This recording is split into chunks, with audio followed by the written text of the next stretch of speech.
नमस्कार दोस्तों, wealth sky के एक और नए इंटरेस्टिंग वीडियो में आप सभी लोगों का स्वागत है। मेरा नाम है सुधीर और बात करेंगे इस वीडियो में हम निफ्टी एंड बैंक निफ्टी के बारे में। दोनों के चार्ट को अंडरस्टैंड करेंगे, समझने की कोशिश करेंगे। आज मार्केट में गैप अप खुला, गैप अप खुलने के बाद पूरा मार्केट गिर गया। ऐसा क्या हुआ कि आज मार्केट पूरा कह सकते हैं फ्लैट जाके क्लोज हुआ है।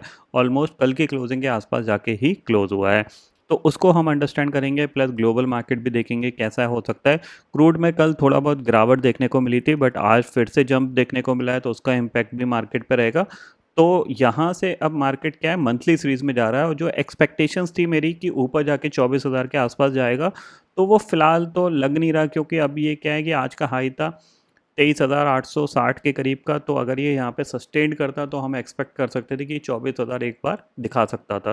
ठीक है, बट इतना भी चला गया तो इसकी वजह से थोड़ा बहुत यहाँ पे प्रॉफिट बन गया था, तो वो अपना स्क्वायर ऑफ यहाँ पे किया है। क्योंकि ऑप्शन सेलिंग में क्या होता है, मार्केट अगर एक बार भी ये 24,000 की तरफ भी चला जाएगा तो प्रीमियम डिके हो जाएगा, भले वो अगले 5 मिनट 10 मिनट बाद गिर जाए तो कोई दिक्कत की बात नहीं है। बट आज ऐसा क्या हुआ कि मार्केट ऊपर खुला और सब कुछ पॉजिटिव था, उसके बाद भी गिर गया। तो उसके पीछे का सबसे बड़ा रीज़न था आरबीआई, और आरबीआई की तरफ से जो स्टेटमेंट आए रिगार्डिंग द, एक तो वो रुपये को मजबूत करने के लिए डॉलर खरीदेंगे, एक ये इंपॉर्टेंट पॉइंट रहा। दूसरा जो मार्केट के लिए नेगेटिव था वो था इंटरेस्ट रेट हाइक करने की बात हो रही है यहाँ पे, तो वो मार्केट के लिए नेगेटिव है। क्योंकि अल्टीमेटली सिस्टम में लिक्विडिटी तो बढ़ी जाएगी, लेकिन सिस्टम में लिक्विडिटी बढ़े वो बहुत ज़्यादा एक्सेसिव ना हो, उसके लिए इंटरेस्ट रेट भी बढ़ा दिए जाएंगे।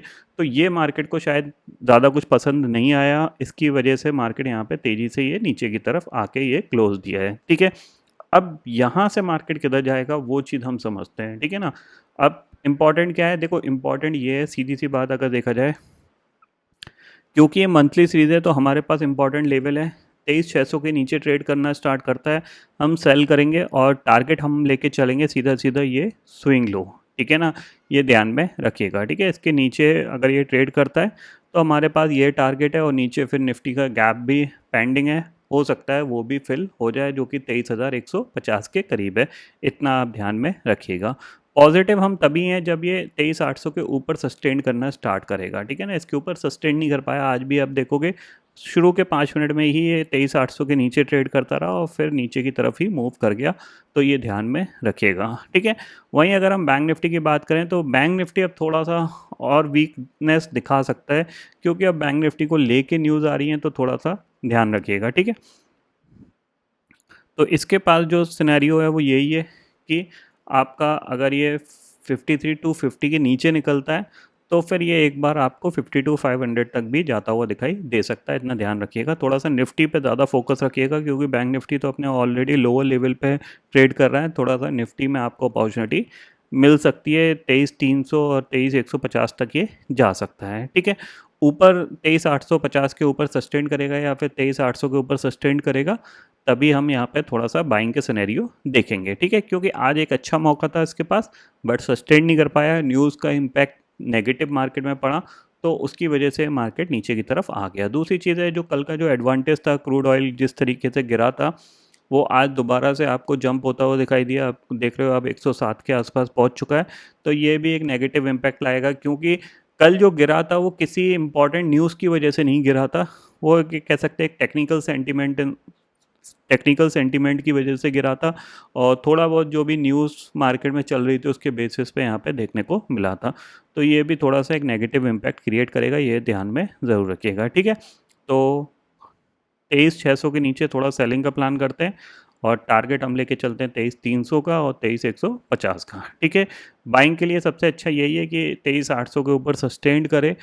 अगर सस्टेन करता है तो हम बाय करेंगे, नहीं तो थोड़ा सा अवॉइड करेंगे। ठीक है, और 24,000 की एक्सपायरी का मेरा एक्सपेक्टेशन था, बट अब तो नहीं लग रहा कि 24,000 पे जा पाएगा। लेकिन मार्केट है, कुछ भी कर सकता है, तो उसके लिए सिंपल सी चीज़ ये है कि अब मेरे पास कोई पोजीशन है नहीं, तो अब चाहे 24,000 पे एक्सपायरी हो, चाहे 23,900 पे हो, चाहे 23,800 पे हो, चाहे 23,000 पे हो, मुझे उससे कुछ ज़्यादा फ़र्क नहीं पड़ेगा। क्योंकि कल तक मेरी पोजीशन थी, जो कि आज मैंने मॉर्निंग में अपनी पोजीशन को स्क्वायर ऑफ किया, क्योंकि प्रीमियम बहुत ज़्यादा तो नहीं गिरे थे, बट हाँ जो पुट थी 24,000 की, वो करीब 270-280 के आसपास मेरे को काटने का मौका मिला, तो मैंने उसको काट दिया। क्योंकि ये सस्टेन नहीं किया था। अगर सस्टेन करता तो मैं ज़रूर उसको रखता, बट सस्टेन नहीं किया तो मेरे को मजबूरन काटना पड़ गया। तो वो चीज़ है। तो अब अपनी पोजीशन है नहीं, तो अब निफ्टी चाहे 24,000 पे एक्सपायरी हो चाहे 23,000 पे एक्सपायरी हो, वो लाइव मार्केट पे ही हम देखेंगे कि कैसा प्राइस एक्शन बन रहा है। ठीक है। वहीं अगर बैंक निफ्टी में तो मंथली सीरीज देखते हैं कहाँ एक्सपायरी होती है बैंक निफ्टी की। बाकी क्रूड मैंने आपको बता दिया करीब 107 पे दोबारा से आ गया है। कल 110 से ये ऑलमोस्ट 103 तक गया था, तो इस पे भी आप नज़र रख सकते हो। अगर ये ऊपर बढ़ता है तो फिर हम डेफिनेटली नीचे की तरफ जाने के लिए तैयार रहेंगे। ठीक है ना।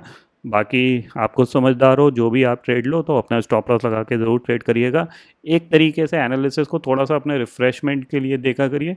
ये बाकी आप खुद समझदार हो, आप अच्छे हो, तो आपको ये चीज़ पता होगी कि मार्केट में बिना स्टॉप लॉस के कुछ नहीं हो सकता। तो चाहे आप सही जाओ चाहे गलत जाओ, स्टॉप लॉस ज़रूर लगाओ ट्रेड में, ताकि आपको अनवांटेड बड़ा लॉस ना फेस करने को मिले। ठीक है। तो फिलहाल दोस्तों इस वीडियो में इतना ही है। आई होप ये वीडियो आपको पसंद आएगा। वीडियो पसंद आता तो लाइक और शेयर ज़रूर करिएगा, और चैनल को जो सब्सक्राइब कर लीजिए, क्योंकि मैं सुधीर लेके आता रहूँगा हर दिन आप